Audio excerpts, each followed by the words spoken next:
ไอ้คนโชคดีต้องทำงานเลี้ยงลูกผู้งามที่แท้รักษาใจเก็บไว้รักษาบ้านอยู่เวียงจันทร์สร้างฝันทำงานสิ่งตากันสุขขอเผาน้ำหวานจับเธอสุขทำสายไปใจมะพร้าวน้ำใจใจแท้ดีขึ้นรถเมล์จากลาวสาวหน้าใสโอ้มาเพียงดานแต่หัวใจฝากไว้คุณอยู่ตรงได้สมปรารถนา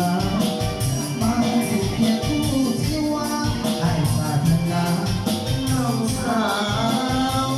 นาใสจวดจัดเลยจนต่อมาเพียงประเด็นนั้นจัดเลยจะพูดถึงนะพอให้จังหวะโดนกันนั้นลำรวยไปจัดเลย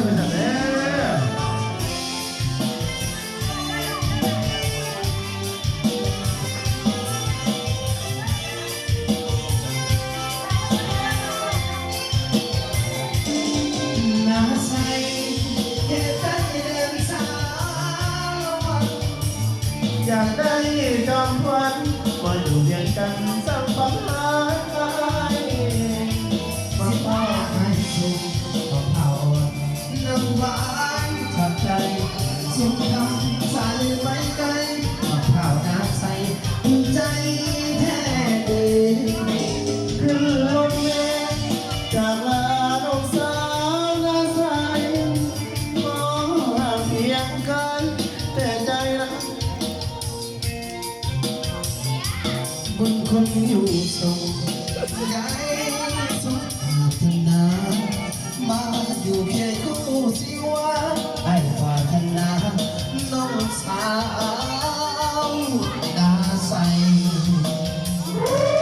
ยอดไปเลยเติมกันได้บรรยากาศสดๆเลยจัดพอดีกันเลยเนาะและในโอกาสวันเกิดของลูกชายลูกสาวมาแก้วมาแผ่ให้ยายสูงเนี่ยพอที่เป็นบทกำพูดดีให้กันแล้วกันนะให้ก็ให้เจ้าพักกันกันเลยมาเถอะนะ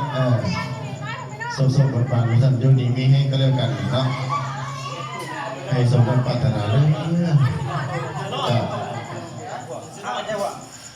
ย